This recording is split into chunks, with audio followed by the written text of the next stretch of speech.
Amém. Glória a Deus. Estamos na nossa terceira ministração sobre o seminário na casa do oleiro de cura emocional para o líder. Amém? E nesses dias Deus tem tocado poderosamente no nosso coração. Eu tenho percebido que o Senhor tem mudado a nossa linguagem. Repita comigo, linguagem. Quando Deus começa a mudar uma mentalidade, Ele começa a alterar a linguagem. Porque o reino tem um idioma, amém?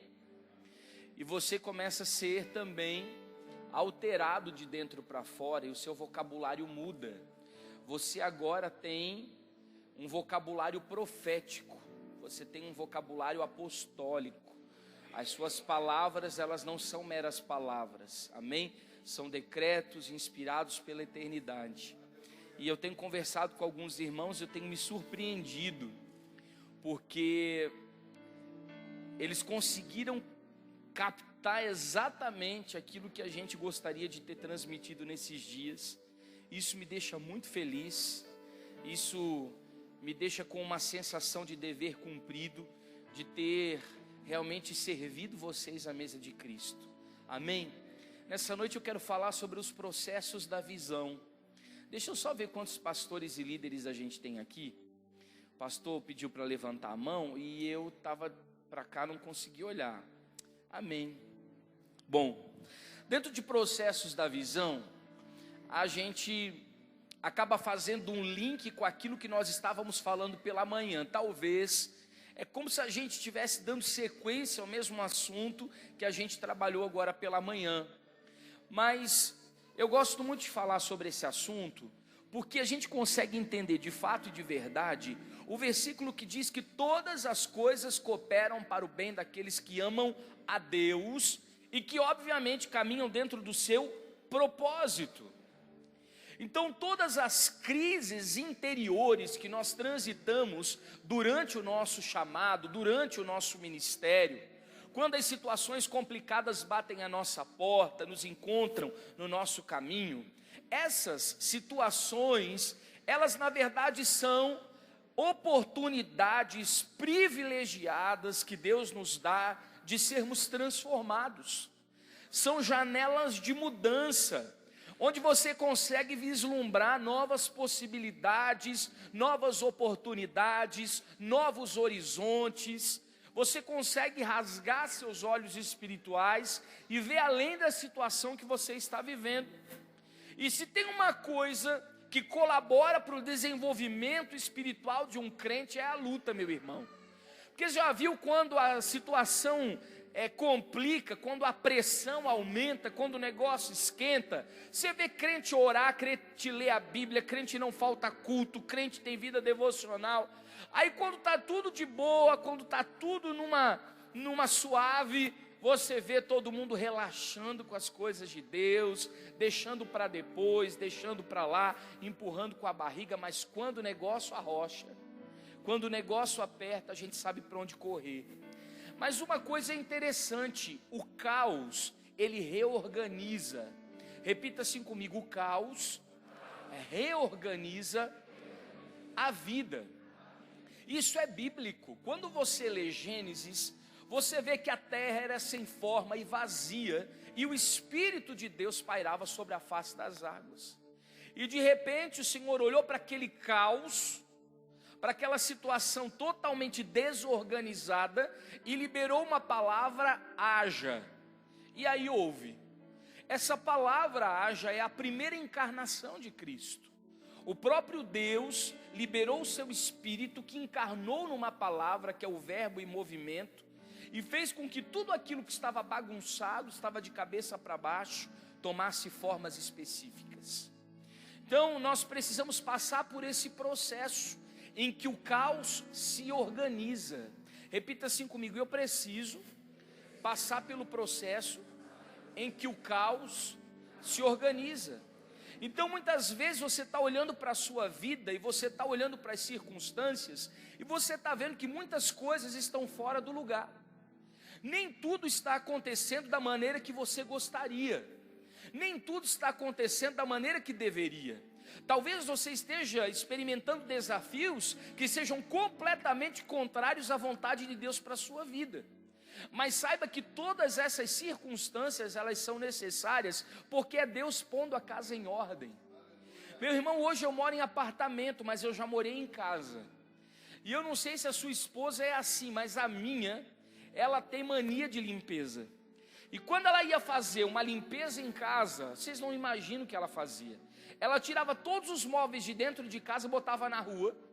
Aí limpava tudo lá dentro, aí limpava tudo lá fora e ia botando. Eu ficava olhando para o céu, Jesus, não deixa chover. Porque se chover eu vou ter que correr com esse sofá na cabeça. Porque ela botava tudo para fora. Hoje não, hoje a gente faz uma limpeza diferente, é apartamento, então limpa um cômodo, depois limpa outro, depois limpa outro, até colocar tudo em ordem. Mas antes, para colocar as coisas em ordem, tinha que arrastar móvel, tinha que tirar as coisas do lugar, para varrer atrás das coisas por onde ninguém vê e ninguém passa. Então o que Deus está fazendo com a nossa vida é isso, está tirando as coisas do lugar para pôr em ordem, está tirando as coisas do lugar para limpar a sujeira. Sabe, meu querido, a gente se acostumou a varrer sujeira para baixo do tapete, esconder atrás da cortina. E Deus está vindo agora com um processo de limpeza total das nossas vidas. Mas para isso a gente vai ter que bagunçar. Eu não sei se você já viu alguém passar por cirurgia plástica. Eu, por exemplo, tenho amigos que fizeram cirurgia de nariz. Não gostavam do nariz que tinha, chegou no médico, fez uma pesquisa, eu quero esse nariz aqui, esse nariz é bonito, eu acho que vai ficar legal, vai combinar comigo, então tudo bem, vamos lá. E aí então depois da cirurgia vem para casa. E quando chega em casa e se olha no espelho, quase se arrepende do que fez. Porque começa a inchar, começa a sangrar, começa a dar edema, começa, sabe, a incomodar. Aí você põe a mão na cabeça e diz assim, Jesus, mas valia ter ficado com aquele nariz que eu estava. Porque esse nariz aqui estava me dando muito trabalho agora. E aí você vai vendo que ao passar dos dias, aquele hematoma vai sumindo, o sangramento vai se estancando, o inchaço vai saindo. E você fica com o nariz do príncipe da Branca de Neve que você sempre sonhou. As coisas de Deus são assim. Tem que ficar feio para ficar bonito. Tem que ficar bagunçado para ficar arrumado. Porque Ele vem e desajeita as nossas arrumações para poder fazer do jeito dEle. E nem sempre o nosso jeito é o jeito de Deus. Nem sempre quando as coisas estão dando certo na nossa vida é a vontade do Pai. Aí vem um vento, vem uma tempestade na nossa vida e a gente se desespera. A gente faz guerra e batalha espiritual achando que é o diabo que está se levantando. Não, é Deus pondo a sua vida em ordem. É Deus cavucando as coisas que você nunca conversou com ninguém. É Deus colocando para fora coisas que são necessárias para que você possa ter um desenvolvimento no Espírito. E eu quero começar falando com você, abrindo em 2 de Coríntios, capítulo 4, do versículo 7 ao 12.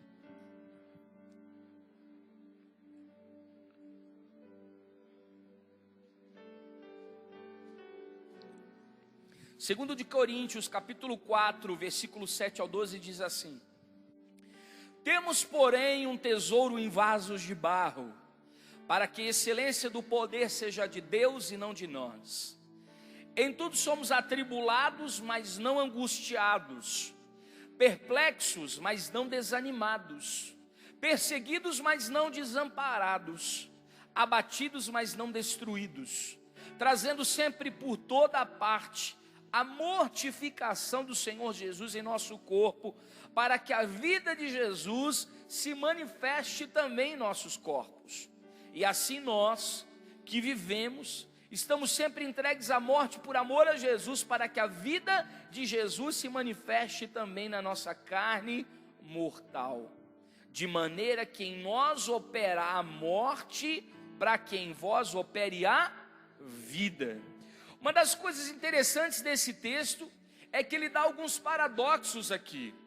Por isso que quando nós transitamos por um momento complicado da nossa existência, quando algo turbulento acontece na nossa história, nós precisamos crer que nós somos o único povo que passa pela luta certo da vitória. Deixa eu explicar como.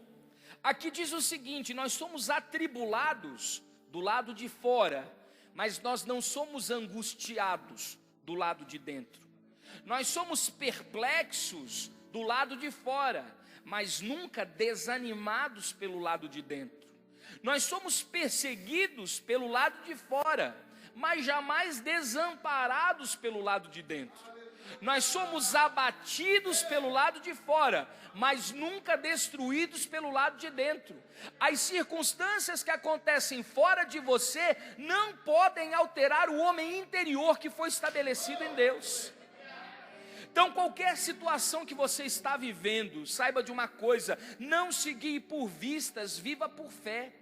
Porque isso não pode alterar o seu espírito, não pode alterar seu coração, muito pelo contrário, isso te transforma, te traz musculatura espiritual e te faz mais forte. Mas para isso você vai precisar transitar pela morte. Porque se você não passar por esse período de morte, você não pode dar vida. Alguém de propósito, alguém de chamado, alguém vocacionado, é alguém selecionado para morrer por muitos. Se o grão de trigo não cair na terra e morrer, ele não pode dar muitos frutos. Se nós não escolhermos morrer para nós mesmos, nós não vamos conseguir gerar vida a partir daquilo que Deus nos entregou. E aqui diz que nós somos vasos de barro. Já que estamos falando aqui de um seminário chamado Na Casa do Oleiro, o vaso de barro é um vaso sensível.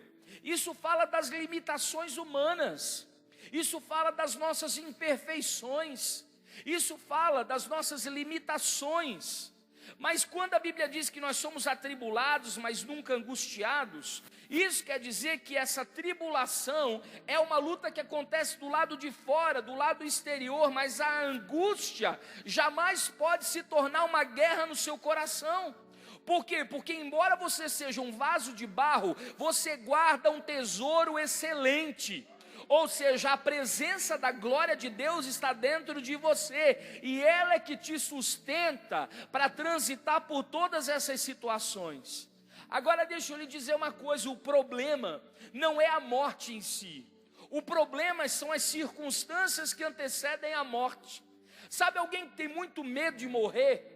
Quando o médico diz assim, você vai ter que fazer uma cirurgia, você já fica pensando na anestesia, você já fica pensando no período de convalescença, você já fica pensando na injeção, no soro, no remédio, no leito do hospital. Aquilo já começa a te trazer pânico, porque você fica mais com medo dos momentos que antecedem a cirurgia do que a cirurgia em si. Parece que quando você chega no hospital, tiram a sua roupa e coloca aquele camisolão do hospital, e você já parece que não estava doente, mas naquele momento parece que toda a doença cai em cima de você. Porque parece que as situações que antecedem as cirurgias são piores. Então deixa eu estabelecer algo com você. Antes de o Senhor estabelecer uma visão plena, absoluta na sua vida, você vai passar por 7 processos, que foram os processos que o Senhor Jesus passou. São os 7 julgamentos, e você não pode levar isso para o campo pessoal. Você não pode levar isso para adoecer seus sentimentos, intoxicar suas emoções, entorpecer seus pensamentos, porque são circunstâncias do lado de fora que estão te ensinando a se fortalecer para o lado de dentro. Porque senão você não vai estar pronto para aquilo que Deus está estabelecendo lá na frente. Quantos estão me entendendo? Queridos, o processo é extremamente necessário para que Deus forje em nós tudo aquilo que nós precisamos ter e saber e ser para a conclusão do projeto dele nas nossas vidas. E o primeiro julgamento que todos nós vamos passar é o julgamento da religião. Eu gostaria que você abrisse comigo em Lucas. Nós vamos caminhar um pouquinho pelas escrituras essa noite. Lucas capítulo 20, versículo 45. Aqui fala dos religiosos, dos saduceus, dos fariseus, dos escribas, dos anciãos, dos maiores dos sacerdotes. E em Lucas 20, 45 nos diz assim: E ouvindo todo o povo, disse Jesus aos seus discípulos: guardai-vos dos escribas, que querem andar com as suas vestes compridas, e amam as saudações nas praças, e as principais cadeiras nas sinagogas, e os primeiros lugares nos banquetes, que devoram a casa das viúvas, fazendo por pretexto longas orações. Este receberão maior condenação. Deixa eu lhe dizer uma coisa. O primeiro processo que você passa no desenvolvimento do seu ministério é a quebra dos paradigmas que a religião incutiu na sua mente. Você foi formatado, você foi confinado a pensar dentro de uma caixa. Os seus olhos, eles foram colocados a olhar somente numa direção. Você foi impedido de raciocinar, de pensar. A sua mente, ela se tornou uma mente bitolada. E alguns sofismas foram instalados na sua mente, te impedindo de avançar.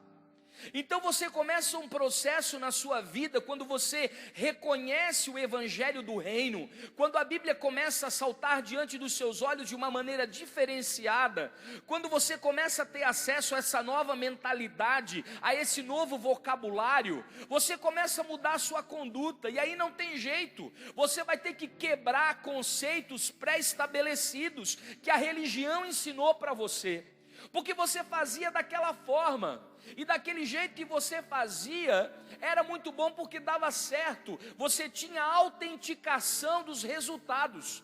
Só que Deus está dizendo: não é mais assim que eu quero que você funcione, não é mais assim que eu quero que você se movimente. E você começa a ampliar o seu campo de visão, você começa a ampliar a sua mente, você já não se alimenta de qualquer palavra, e isso não é orgulho, é que você agora não come mais qualquer coisa. Você agora começa a discernir ambientes que são ambientes proféticos. Você começa a discernir palavras que são palavras de sentença.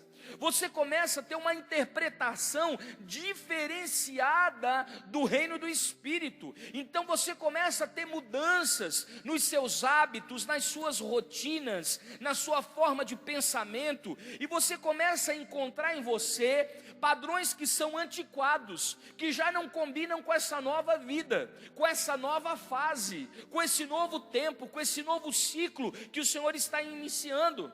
Então muitas vezes nós temos formas que são cerimonialistas, ritualísticas, e nós acabamos deixando Deus de fora, porque nós somos tão sistematizados em relação à unção, nós somos tão previsíveis em relação à unção, nós somos tão ensaiados para viver o ministério, que nós não experimentamos mais o novo de Deus, nós caímos na mesmice. Nós não experimentamos coisas novas da parte do Senhor, nós entramos numa área de acomodação, nós cruzamos os braços e nos transformamos em pessoas passivas. Parece que alguma coisa relacionada a um novo movimento, algo chamado reino de Deus está acontecendo, mas é de fora das quatro paredes do templo, porque aqui dentro vai continuar a mesma coisa, só que não.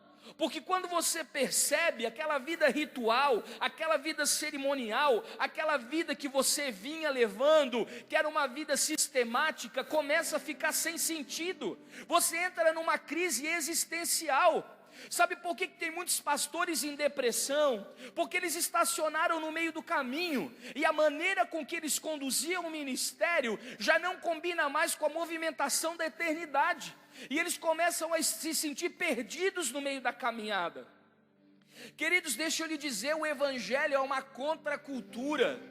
Todas as vezes que a igreja der as mãos para o sistema, ela vai perder a sua força. É daqui de dentro que surgem as ideias mais arbitrárias que você pode imaginar contra todo o sistema que está lá fora.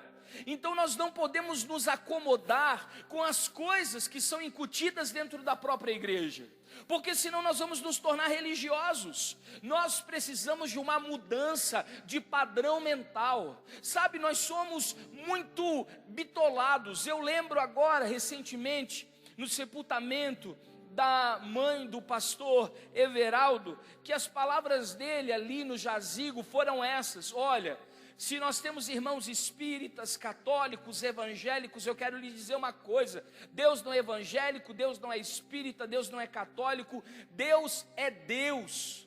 Então nós não podemos confinar Deus dentro dos nossos padrões teológicos enrijecidos, porque Deus, Ele está além de todas essas circunstâncias. Hoje nós estávamos conversando com o Robert Diego, ele que coordena o projeto Noem, lá do pastor Anderson Silva, que trabalha com os transexuais. Meu irmão, ele fez cirurgia de inversão de sexo em Bangkok, pagou $65 mil para se tornar mulher. Um dia ele está na Itália, na Europa, e ele faz uma oração diante do espelho, e quando ele se vê, a venda é tirada dos olhos dele, ele se vê como homem, e ele diz: meu Deus, o que eu fui fazer com meu corpo? Na hora ele arranca com dente as unhas postiças, ele prende o cabelo, ele corre no guarda-roupa e bota uma roupa de homem. Mas sabe por que isso? Ninguém precisou pregar para ele. Deus está além dessas quatro paredes. Visitou alguém que precisava ser visitado. Um dia eu li a biografia da Kathryn Kuhlman e uma das fotos me chamaram muita atenção. Nas primeiras fileiras tinham padres e freiras, e eu vi ela tocando a mão numa perna de uma freira que tinha um problema sério de zipele, e a carne daquela mulher foi regenerada instantaneamente diante dos olhos de todas aquelas pessoas. Queridos, nós precisamos entender algumas coisas que estão fora do padrão. Um dia eu perguntei para o pastor Juscelio, eu com a minha mente religiosa, pentecostal, teologia formatada, evangélico de berço, cheguei para o Juscelio, que se converteu dentro da renovação carismática, e perguntei: Juca, como é que foi a tua experiência com o Espírito Santo? Ele disse: foi bem interessante, eu recebi o batismo com o Espírito Santo com a mão em cima da cabeça da santa.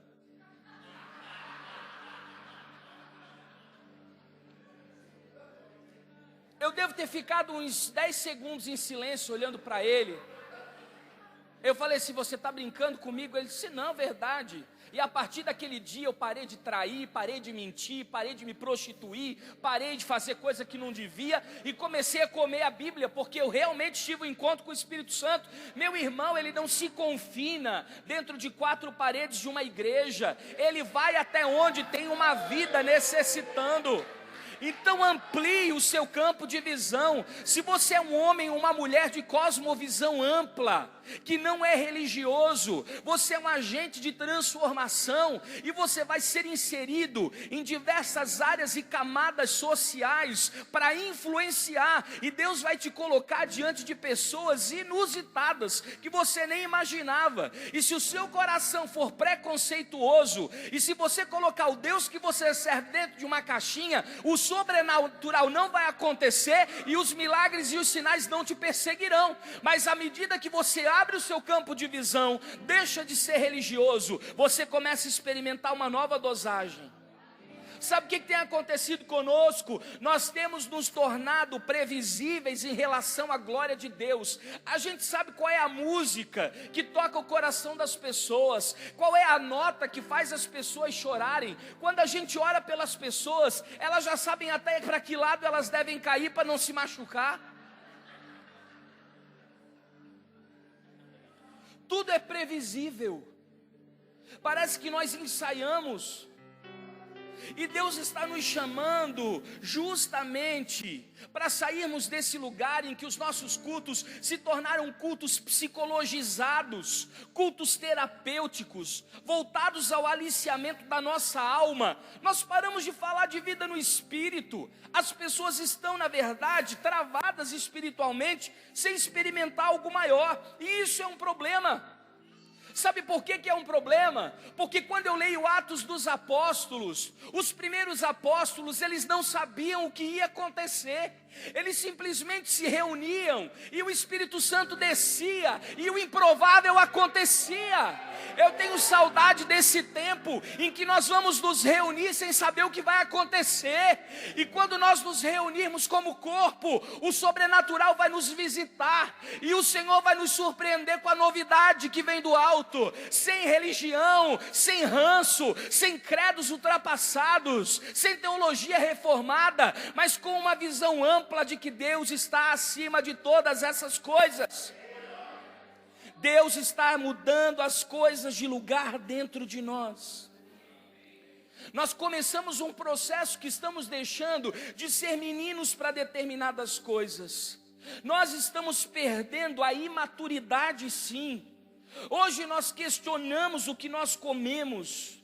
Nós vamos além do terceiro porquê, e isso incomoda os religiosos, porque geralmente pastores e líderes não sabem lidar com esse tipo de pessoa, que senta e pergunta, que senta e questiona, que senta e quer saber o porquê. Aí a gente acha aquela pessoa um chato, a gente acha aquela pessoa alguém, sabe, que fica o tempo inteiro enchendo a paciência. Mas não, essa é a nova geração, uma geração que não vai comer qualquer coisa, que não vai se contentar com qualquer culto. Ele vai querer sim que a glória de Deus venha, ele vai querer sim uma palavra revelada, ele vai querer ser sacudido por algo novo do céu. E a gente não vai poder mais receber as pessoas com campanhazinha, com patuazinho, sabe, para levar as pessoas ao suprimento das carências e das necessidades. Não, as pessoas querem ser mexidas no espírito, elas querem um encontro verdadeiro com Deus. E aí você vai passar pelo julgamento dos religiosos, porque eles não vão aceitar a sua nova mentalidade, eles não vão aceitar o seu novo coração, eles não vão aceitar suas novas expectativas em relação ao reino e ao evangelho. E aí você passa para o segundo julgamento, que eu chamo de julgamento sacerdotal. Abra comigo lá em Marcos, no capítulo 14. Marcos capítulo 14, e vá lá comigo no versículo 53 até o 61, são poucos versículos.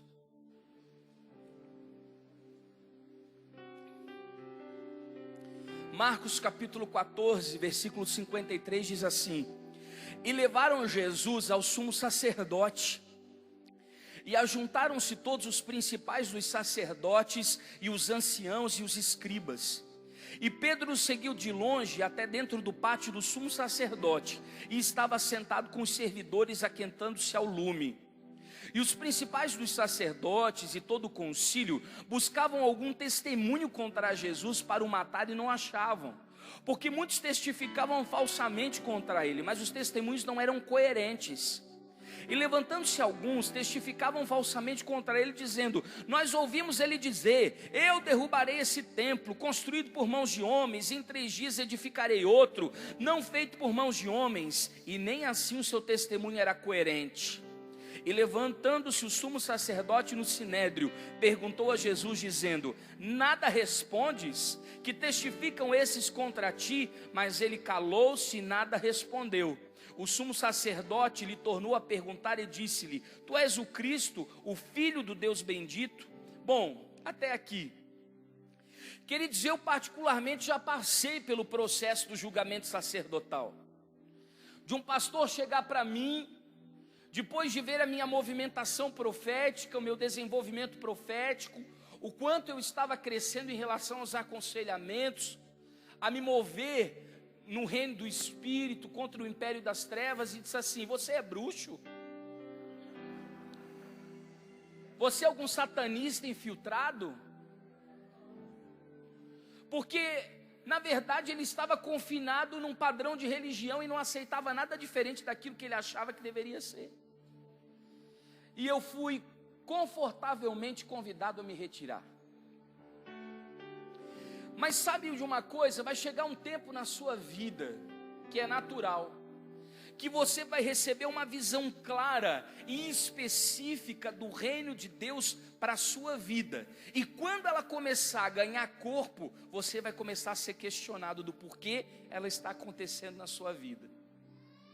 Quando Deus começar a desenhar o projeto que Ele idealizou na eternidade, quando isso começar a ser uma ação prática no seu chamado, inevitavelmente você vai incomodar as autoridades espirituais que estão por perto. E deixa eu lhe dizer uma coisa: não cabe dois Moisés no mesmo deserto. Visão mais visão é igual a divisão. Sabe por quê? Não porque você não poderia ficar naquele lugar, não porque você não poderia cooperar com aquele ambiente, não porque você não poderia andar em unidade, mas a pessoa que está sobre você não te suporta.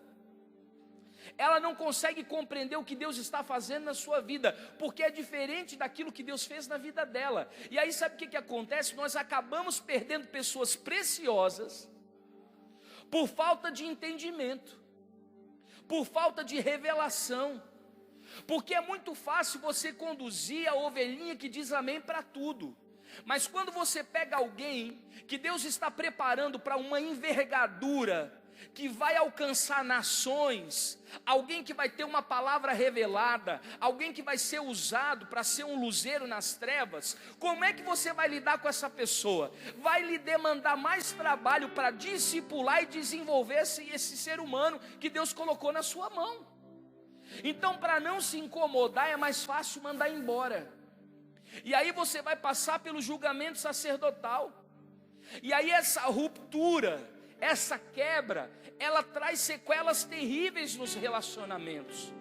Muitas vezes por isso nós não conseguimos caminhar em unidade, porque na verdade nós vamos ter que sentar à mesa com pessoas que anos atrás nós reprovamos.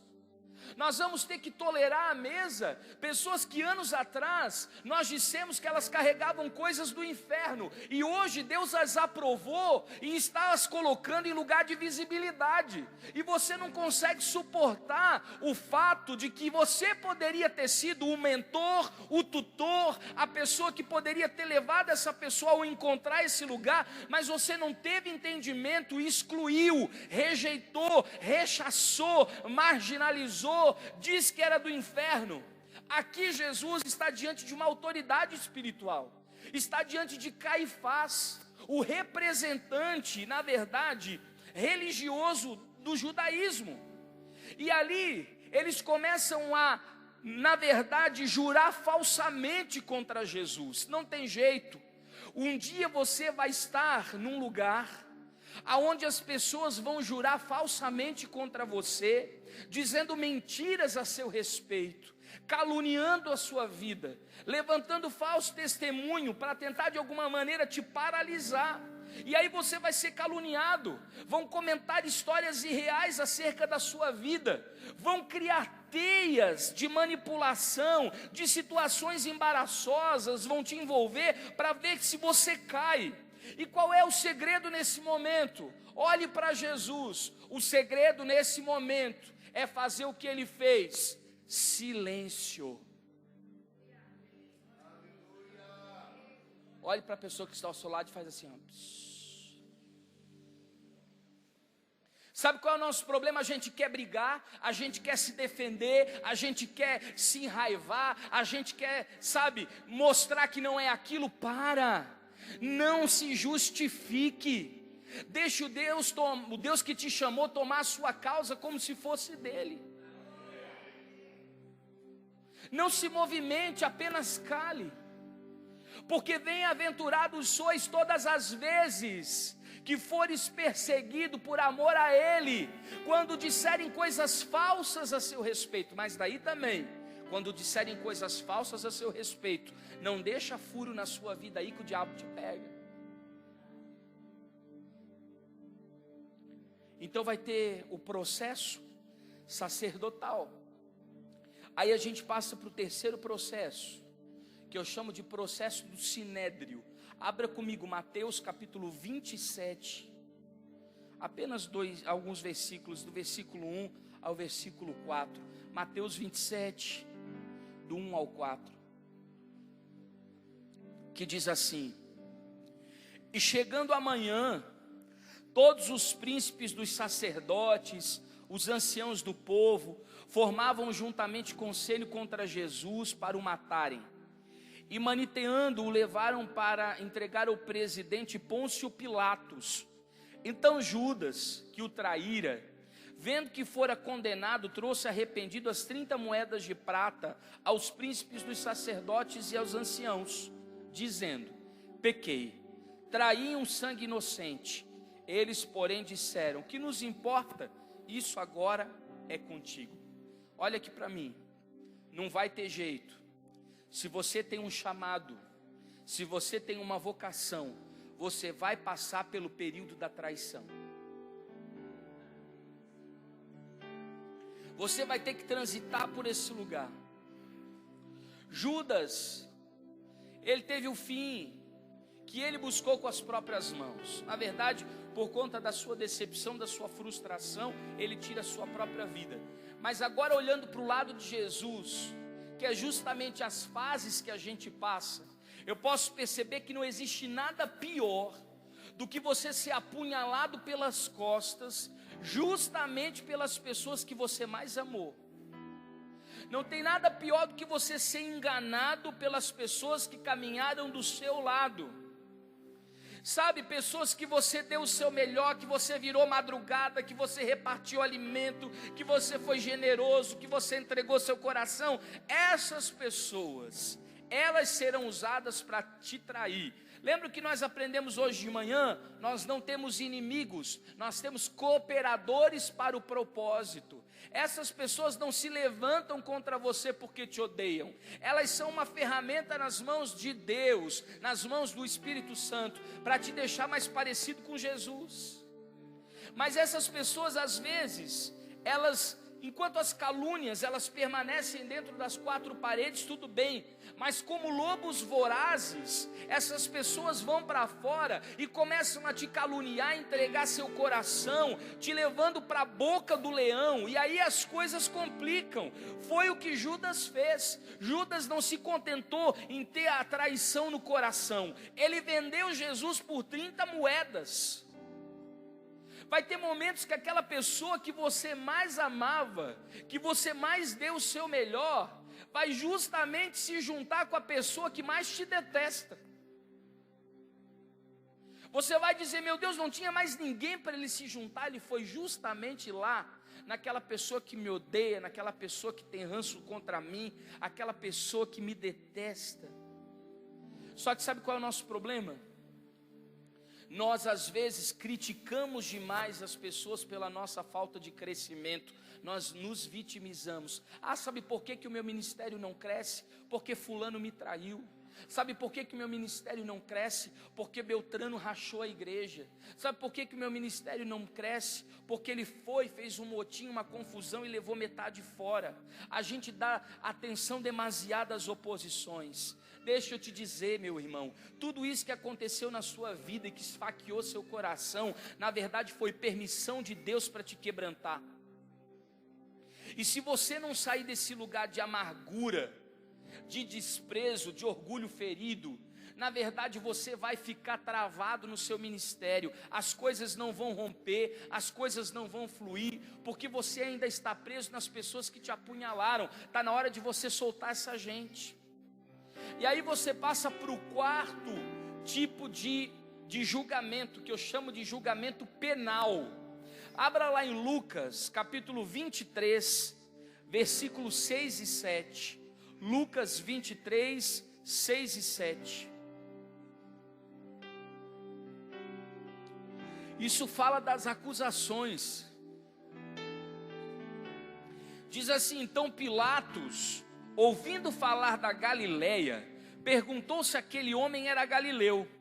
E sabendo que era da jurisdição de Herodes, remeteu a Herodes, e também naqueles dias estava em Jerusalém. Qual é a coisa mais famosa desse texto? É que Pilatos, ele lava as suas mãos. Quando a gente passa no período da Páscoa, né? A gente às vezes até faz essa encenação na igreja, para mostrar para o povo, ensinar para as crianças. E Pilatos, ele lava as suas mãos. Mas quando Pilatos lava a sua mão, ele representa a pessoa que teria autoridade para arrancar Jesus daquela situação, mas não fez. Sabe o que vai acontecer na nossa vida? a gente vai ter expectativa de que alguém que a gente tem tanto apreço, que a gente tanto ama, se levante para nos proteger, e justamente essa pessoa nos abandona, nos deixa na mão na hora que nós mais precisamos. Aquela pessoa que você contava, que ficaria do seu lado para te defender, para te blindar, para brigar por você, é a pessoa que vai virar as costas e não vai querer nem saber. Mas esses momentos de solidão é onde você aprende a depender exclusivamente do Pai. A sua expectativa não pode estar em pessoas, a sua expectativa precisa estar em Deus. É Ele quem te sustenta, é Ele quem te capacita, é Ele quem te ativa, é Ele quem te desenvolve, é Ele quem te leva adiante. É como José na cisterna, estava lá solitário, sozinho. Nós vamos nos submeter a passar pelo período da cisterna.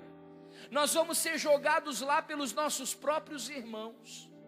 E se acaso então, um dia passar uma caravana de ismaelitas, eles vão estender a mão para nos ajudar. Sabe o que isso significa? Ismaelita para o povo hebreu, ismaelita para o povo judeu era a pior raça que tinha.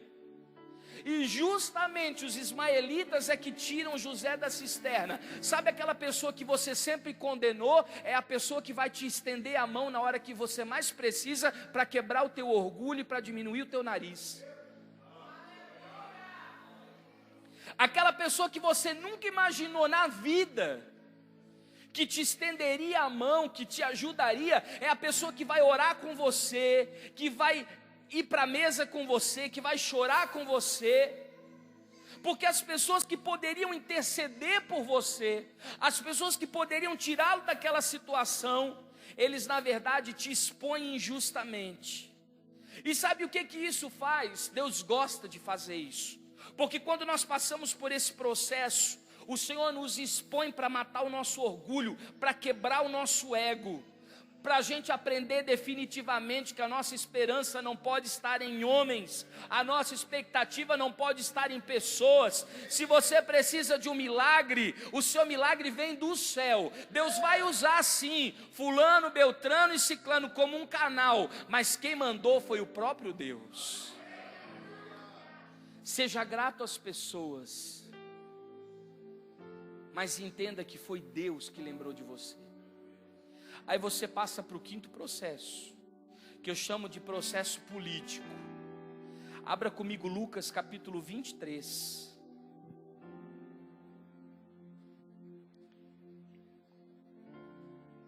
Lá no versículo 8.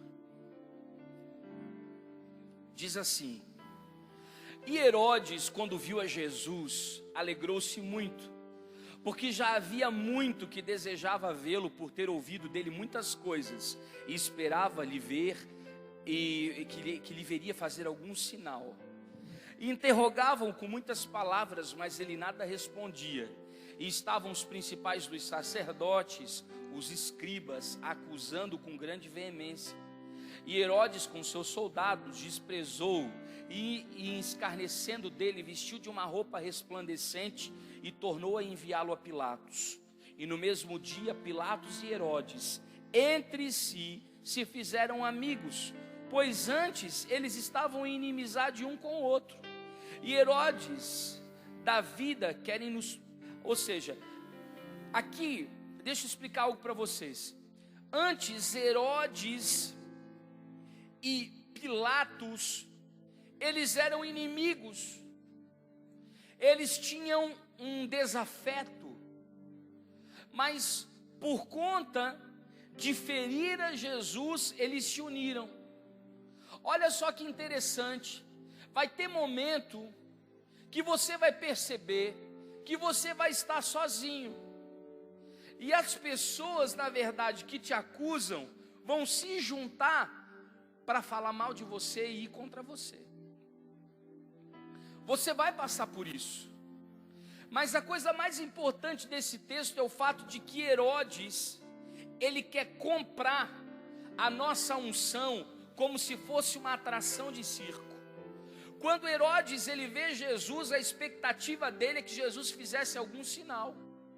Ele até fantasia Jesus, porque ele queria ver Jesus operar alguns milagres como se Jesus fosse um mago, como se Jesus fosse um mágico, uma atração.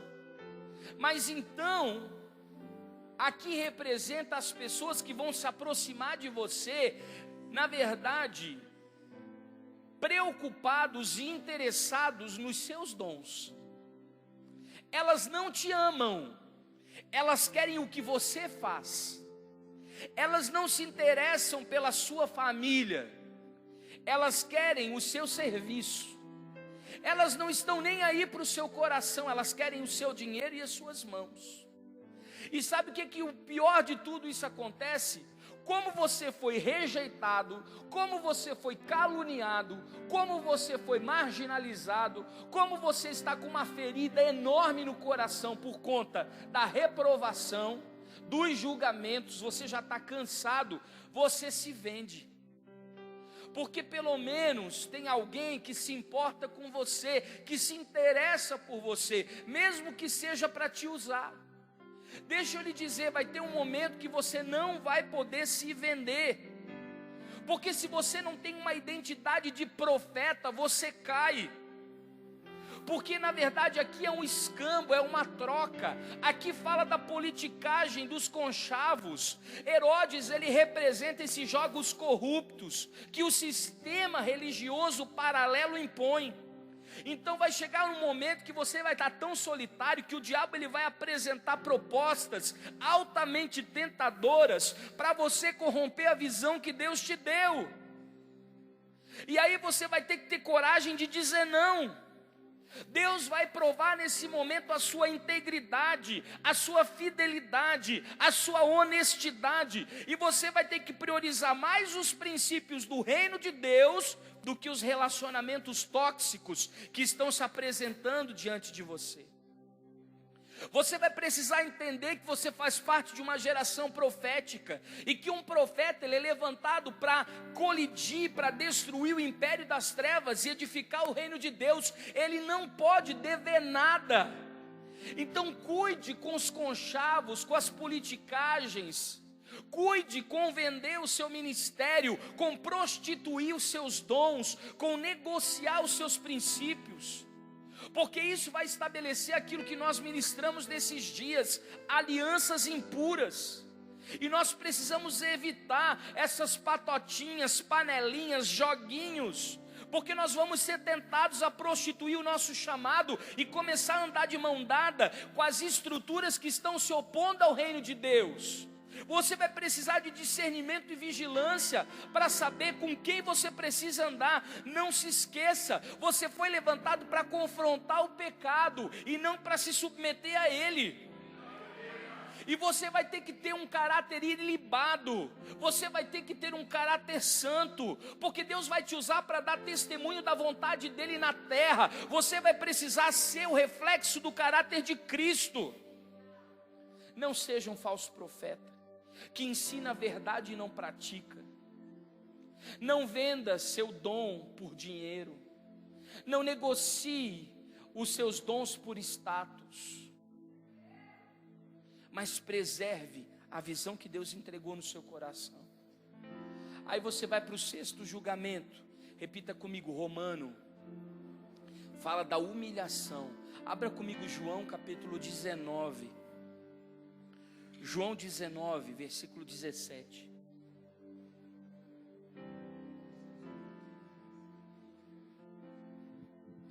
João 19, versículo 17 ao 22 diz assim: E levando ele às costas a sua cruz, saiu para um lugar chamado Caveira, que em hebraico quer dizer Gólgota, onde o crucificaram, e com ele outros dois, um de cada lado e Jesus no meio.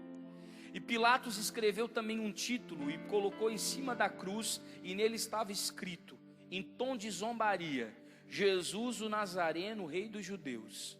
E muitos dos judeus leram esse título, porque o lugar onde Jesus estava crucificado era próximo da cidade, e estava escrito em hebraico, grego e latim, ou seja, nas principais línguas que eram faladas e lidas na época. Diziam, pois, os principais sacerdotes dos judeus a Pilatos: não escrevas o rei dos judeus. Mas ele disse: sou o rei dos judeus. E respondeu Pilatos: o que escrevi, eu escrevi. Eles colocaram o rei dos judeus em tom de zombaria. Colocaram Jesus Nazareno, o rei dos judeus, tentando envergonhar e humilhar Jesus. Talvez as pessoas te deem títulos, te deem nomes, fazendo piadas, fazendo zombaria, ridicularizando aquilo que Deus te entregou, dizendo que não vai dar nada, dizendo que não vai vingar, dizendo que é fogo de palha, dizendo que não vai dar certo. Mas deixa eu lhe dizer uma coisa: esse momento é altamente relevante, porque sem querer, aqueles que se levantam contra ti, colocando um nome de zombaria em você, na verdade, te dão o título que Deus sempre quis te dar. Veja aqui que eles tiveram uma briga. Eles disseram assim: não coloca o rei dos judeus, mas coloca sou o rei dos judeus. Mas eles erraram na placa e assim deixaram. Eles mesmos colocaram em hebraico, grego e latim, para todos os que passavam ver que Jesus era o rei dos judeus. Deixa eu dizer uma coisa: aquilo que as pessoas dizem contra você, Deus vai usar a seu favor. Aquilo que as pessoas maculam a sua imagem, vai ser usado para beneficiar o desenvolvimento do seu ministério. Mas como é difícil passar por esse momento da crucificação e da zombaria. Sabe por quê? Vai ter um momento que o seu ministério, que o seu chamado, ele vai ficar longe dos aplausos. A sua autoridade, ela vai ser ridicularizada. O seu nome, ele vai ser envergonhado. O seu título vai escoar pelo ralo. Não vai te sobrar mais nada, porque vai parecer que o sistema religioso é maior e mais forte do que a visão que Deus te deu. Vai ter um momento que você diz assim: não, eu só posso estar ficando louco. Vai ter um momento que você vai dizer assim: será que está certo tudo isso ou eu me enganei? Será que Deus falou comigo de verdade? Ou foi só um devaneio? Será que realmente eu tenho um chamado, eu tenho um ministério? Ou eu que construí, na verdade, uma carreira na força do meu braço? Vai chegar um momento que parece que você está remando contra a maré. Parece que você está fora da estrutura comum. E está todo mundo lá dentro da festa, sabe, festejando, celebrando, comemorando, e você é o único que está do lado de fora. Deixa eu dizer uma coisa para você: Roma era o centro do poder do Velho Testamento. Era o símbolo magno da plenitude dos tempos, tanto que os próprios discípulos achavam que Jesus viria como um grande ativista político para desbancar Roma e levantar o nome de Israel, para levantar, na verdade, a cultura judaica. E eles, na verdade, foram os responsáveis em imprimir em Jesus a verdadeira identidade, quando disseram que ele era o rei dos judeus.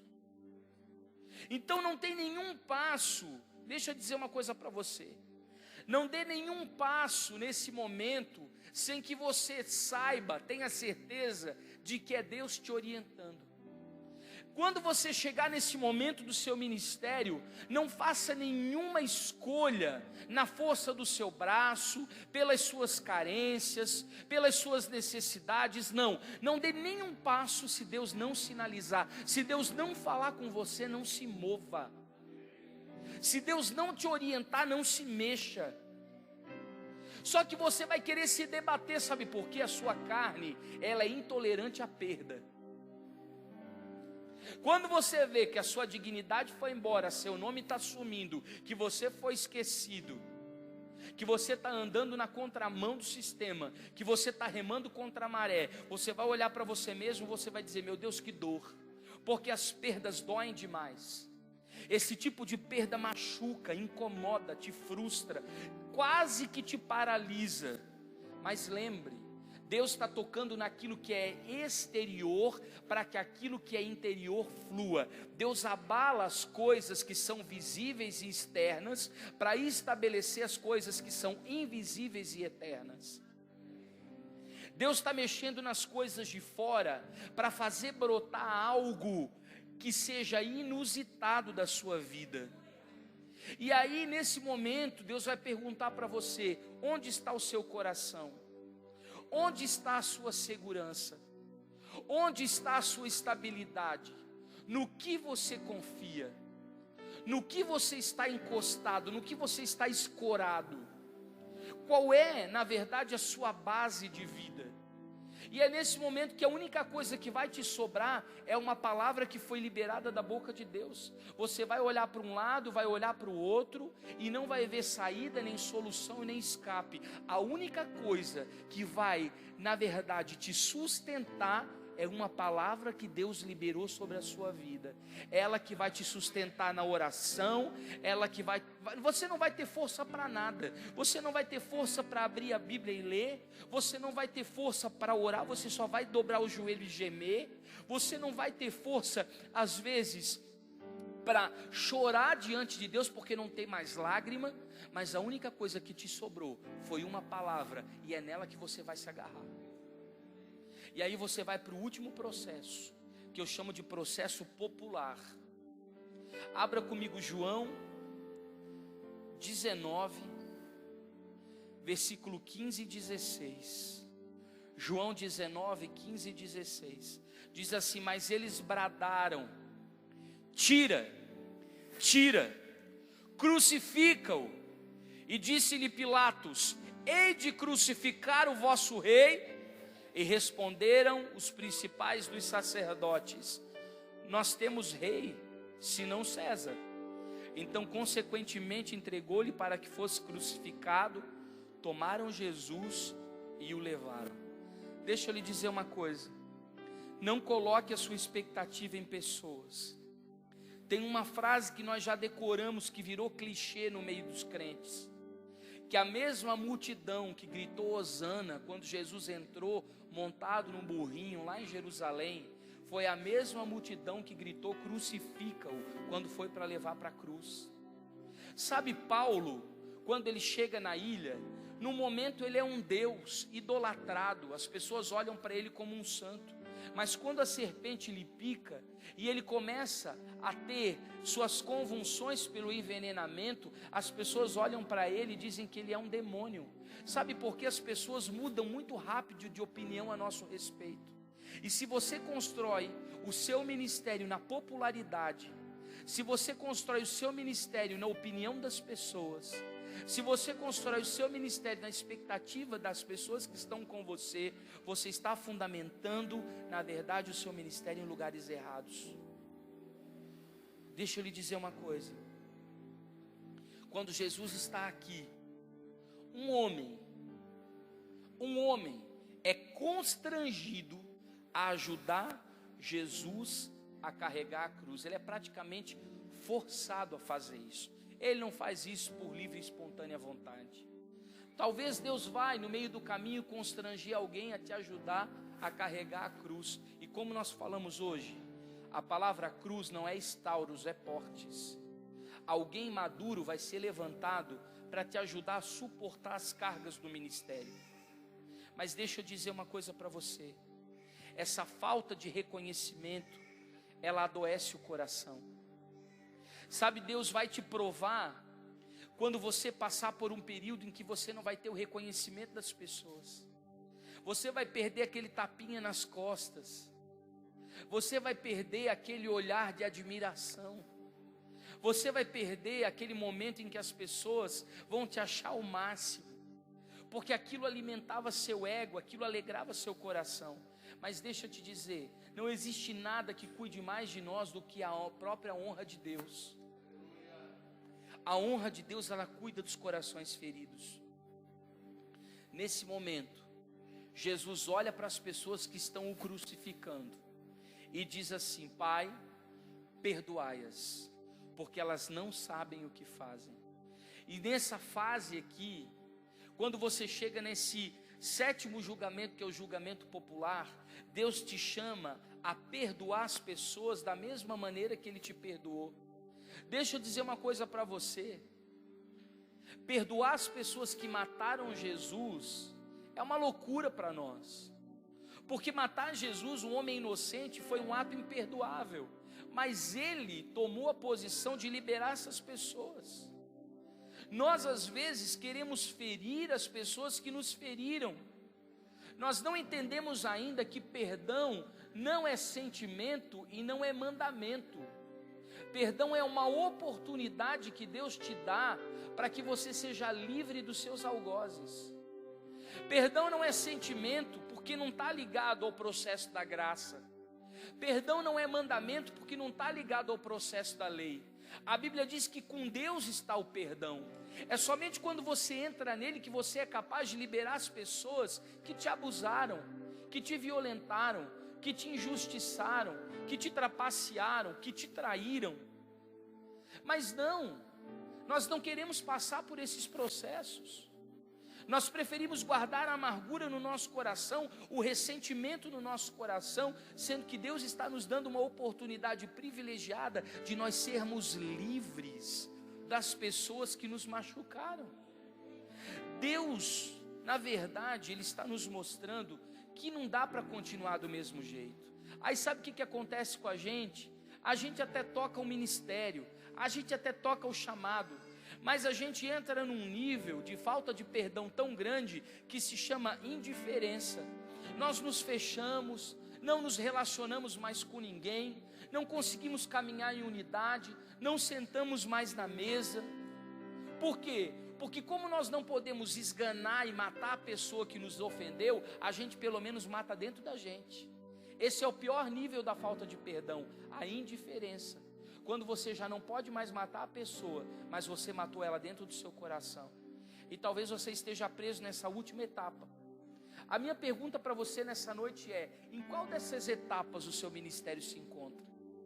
Em que fase você está vivendo do julgamento da visão, dos processos da visão?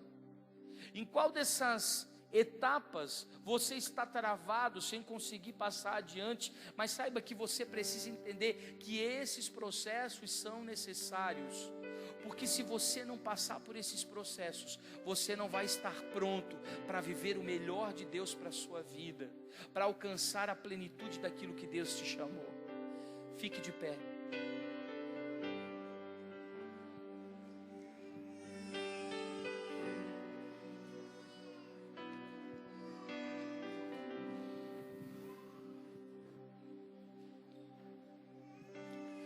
Eu gostaria que você fechasse os seus olhos e que você pusesse a mão sobre o seu coração,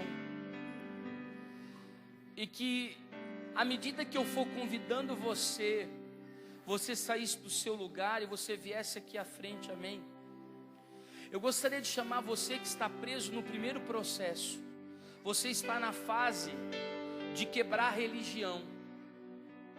Você está na fase de quebrar o vínculo com a religiosidade. Você está experimentando o reino de Deus, você está experimentando a revelação de uma nova vida, e isso está te trazendo conflito, porque as coisas que funcionavam na sua vida não funcionam mais.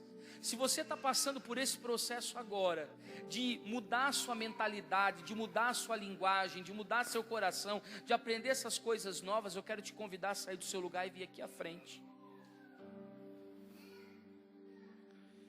Eu quero convidar para vir aqui à frente as pessoas que estão passando por um processo sacerdotal. Talvez você recebeu um chamado incrível, com uma envergadura sobrenatural. Deus te chamou, te deu uma visão, te deu um projeto, mas você não está sendo compreendido. Você está sendo perseguido, você está sendo caluniado, você está sendo rejeitado, porque não estão aceitando aquilo que Deus estabeleceu no seu coração. Sai do seu lugar e vem aqui à frente.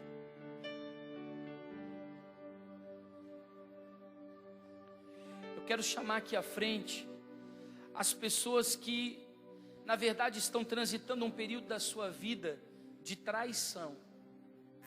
A pessoa que você mais contava, que era seu amigo, confidente, que você tinha expectativa, essa pessoa virou as costas para você, te abandonou, te traiu, te entregou, sabe? Te defraudou. Você está se sentindo usado, você, sabe, está com o coração ferido, coração pesado. Eu quero que você saia do seu lugar e você venha aqui à frente. Você passou pelo período da traição. As pessoas que você contava, elas te deixaram, te abandonaram. Quero que você saia do seu lugar e você venha aqui. Eu quero que você venha aqui, você que está sofrendo acusações. Às vezes, aquela pessoa que você mais esperava que te defendesse, ela agora te abandonou. A pessoa que você tinha expectativa que ia te guardar, que ia estender a mão, que ia te ajudar, te deixou e você está se sentindo sozinho. Você hoje está sem cobertura, você está sem fundamento, você está sem amigos, você se sente na cisterna, você se sente na caverna, você está se sentindo solitário. Eu quero que você saia do seu lugar e venha aqui à frente. Eu quero que você venha aqui na frente, você que está transitando pelo período das ofertas de Satanás. Você está sendo tentado a negociar seu ministério, a negociar o seu chamado, às vezes por questões financeiras, às vezes por conveniência, mas você não quer ser infiel a Deus, você quer permanecer fiel aos princípios que Deus estabeleceu. Eu quero chamar aqui à frente você que está passando por um período de humilhação. Você sente que está sendo, moído. As pessoas estão olhando para você e não te dão mais credibilidade. Elas não acreditam mais na sua mudança.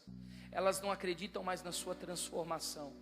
Você já teve várias chances, tentou várias vezes e falhou várias vezes. E agora você está tentando se levantar, mas você já não tem mais apoio, porque ninguém acredita mais em você. Vem aqui à frente. Eu quero chamar você, que precisa liberar perdão, para as pessoas que te perseguiram, que te caluniaram, que te reprovaram, que te crucificaram. E você sabe que você não está conseguindo fluir, porque você está preso ainda a essas pessoas. Você precisa soltar elas nessa noite. Eu quero chamar você para vir aqui à frente e soltar essas pessoas de uma vez. Dê um passo mais para frente, gente. Vem para cá.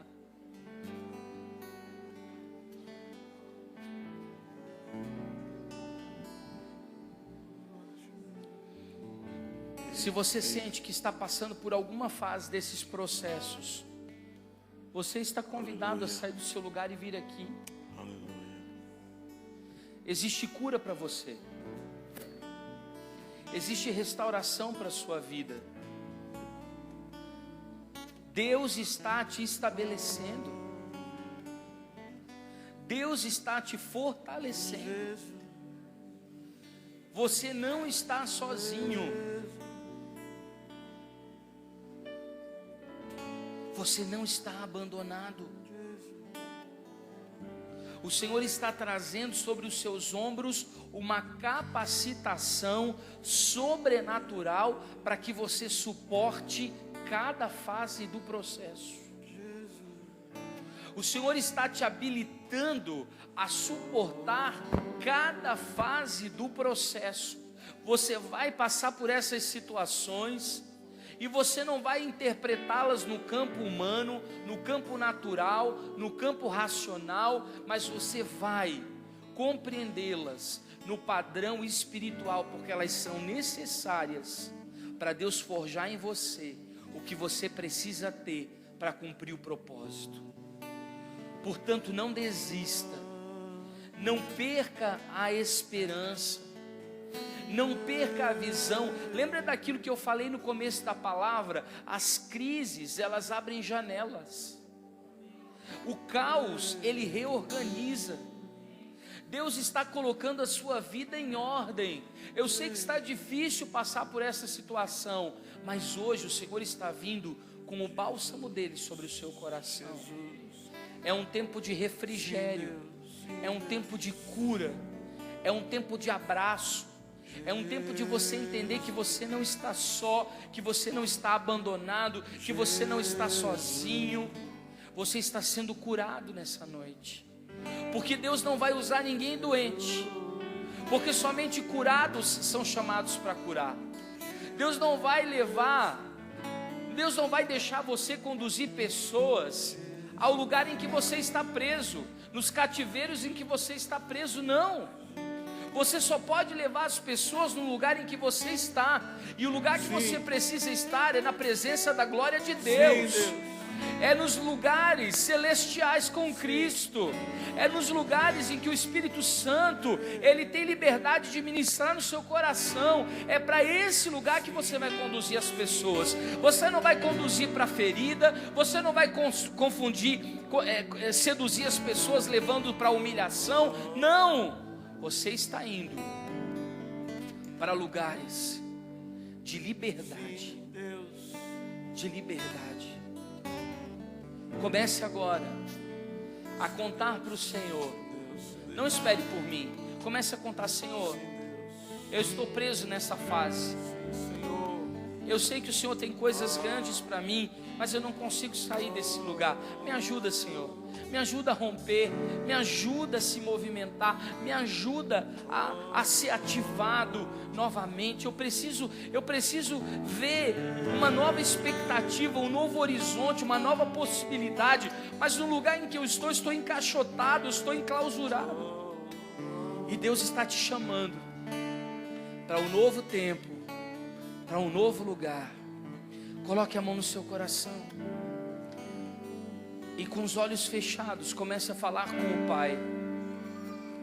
E permita que o Espírito chore, abalaba sob andará, decolobo sub anda cheio, declaba suri anda.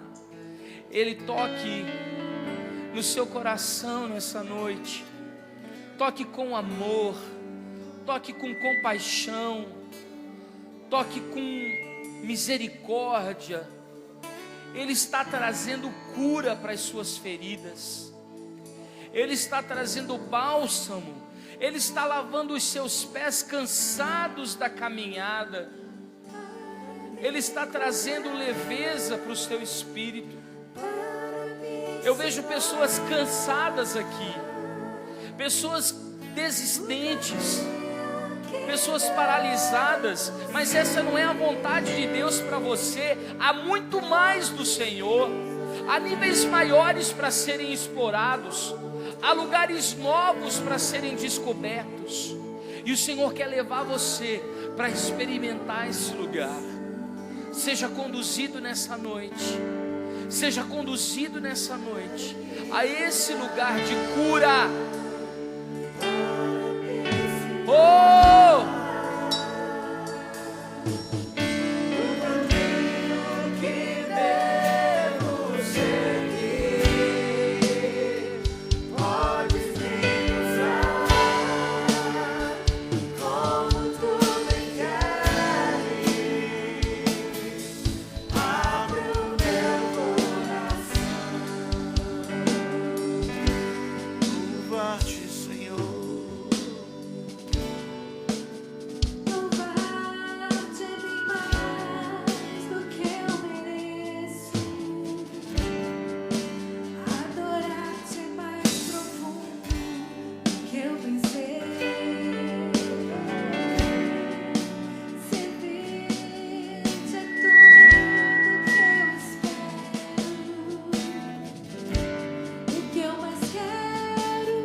Perante a ti os meus anseios,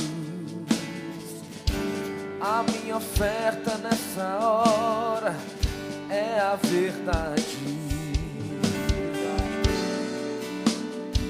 E te mostrar os meus pequenos sonhos. Ah, Senhor, como eu dependo de ti.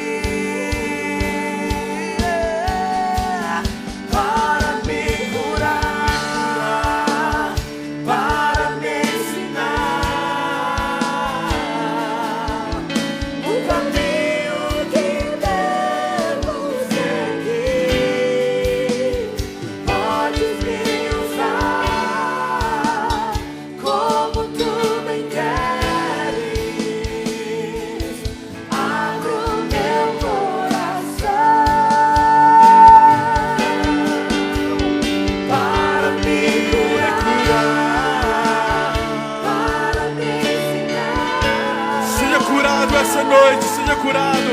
O caminho que Deus A cura do Senhor nessa noite da sua vida. Jeová Rafa, aquele que cura, aquele que cura.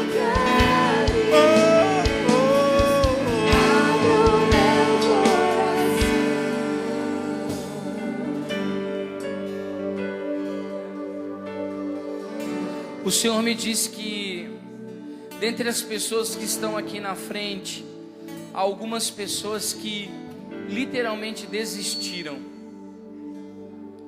Pessoas que não acreditam mais que o chamado de Deus para a sua vida é uma realidade. Pessoas que esfriaram, que praticamente perderam a fé e as expectativas. Mas hoje o Senhor está reavivando no seu interior as palavras que foram liberadas um dia. O Senhor está trazendo à sua memória as promessas que foram feitas sobre a sua vida. Hoje o Senhor está te levantando do monturo, o Senhor está te erguendo do pó, o Senhor está te reposicionando, o Senhor está te realinhando, e Ele está trazendo uma força audaciosa, imbatível, corajosa, intrépida, para que você continue lutando, para que você continue caminhando, para que você continue crendo, porque ainda não acabou. Você não pode acreditar que esse é o seu final. Você não pode crer que esse é o seu final. Deus tem coisas grandes, maravilhosas, magníficas, sobrenaturais para serem realizadas na sua vida. Você não experimentou absolutamente nada do que Deus tem reservado, porque nem olhos viram, nem ouvidos ouviram o que Deus tem preparado para aqueles que o amam. Ele é capaz de realizar muito mais do que nós pedimos ou pensamos, pelo seu poder que em nós opera. Por isso receba hoje uma nova medida de graça, um novo nível de unção, uma capacitação no seu espírito, e voe, e voe, e voe, e voe, e voe. Shobi abadadara lama subi abaga, dereleva suri cantoreleva subi abaga. Oh! Sim, Senhor, reaviva a fé, reaviva a força, reaviva os sonhos. Sim, essa é uma noite em que o Senhor está ressuscitando sonhos. O Senhor está ressuscitando sonhos. O Senhor está trazendo novamente uma fé imbatível, uma fé inabalável. Homens e mulheres que não desistirão, que não estarão paralisados.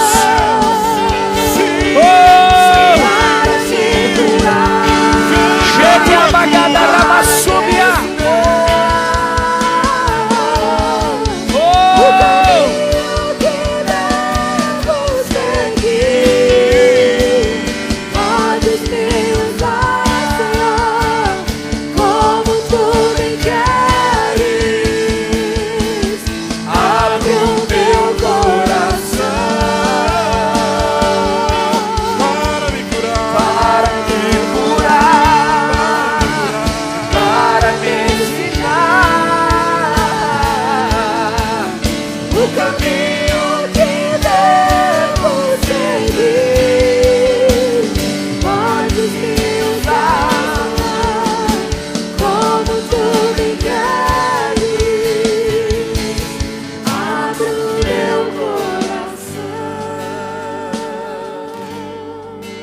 Você pode repetir assim comigo: eu assumo um compromisso com o meu Senhor de não desistir, de não parar e de continuar crendo nas promessas e nas palavras que Ele liberou acerca da minha vida. Eu cumprirei no seu tempo aquilo que foi predito a meu respeito. Hoje eu me reposiciono, olho para o alvo, prossigo a carreira. Eu não ficarei parado, porque eu sei que o Senhor me chamou. Você pode aplaudir a Jesus?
Pessoa que está do seu lado aí.